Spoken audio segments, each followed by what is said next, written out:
syempre mahirap. Kasi mga key players din namin. But yun nga, parang binibigyan din nila kami ng lakas ng loob na laban lang kami hanggang dulo. Kasi nandiyan pa rin naman sila to support us. Sabi ni coach before the game, parang he reminded you to have a strong heart and strong mind after what happened. Siguro, as a captain, how are you keeping your team's morale up na lang? Lalo na, grabe talaga yung nangyari last few days.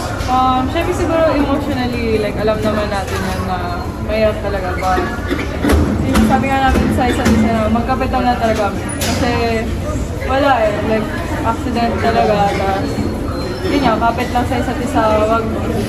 Yun nga, parang nakakasad. Pero nandiyan yung mga teammates namin to cheer us up. So, sa mga next games nyo, ano yung nakikita mo kailangan na nakita nyo dito sa first para makakuha na ng panalo?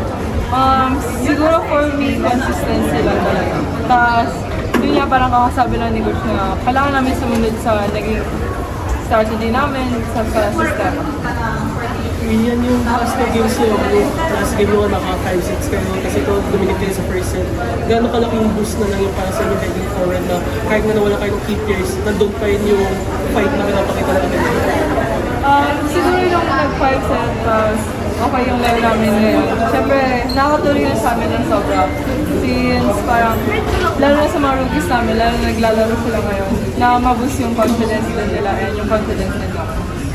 Diyan, napansin namin kanina during the game na dun sa mga sapatos ninyo may nakasulat na yung pangalan ni Zel tsaka ni J-Lo. So, siguro ano lang yung significance noon, parang tell us lang kung like paano nagsimula, like yun nga, like bakit nyo sinulat yung ano yung... Siyempre, sabi nga namin lahat na i-dedicate namin itong game namin sa kanilang dalawa. Eh, lalo na kami mga seniors kami nila AC at sobrang close kami kasi talaga nila J at Zel. Kaya para sa kanila itong season natin. Kanina nakita namin si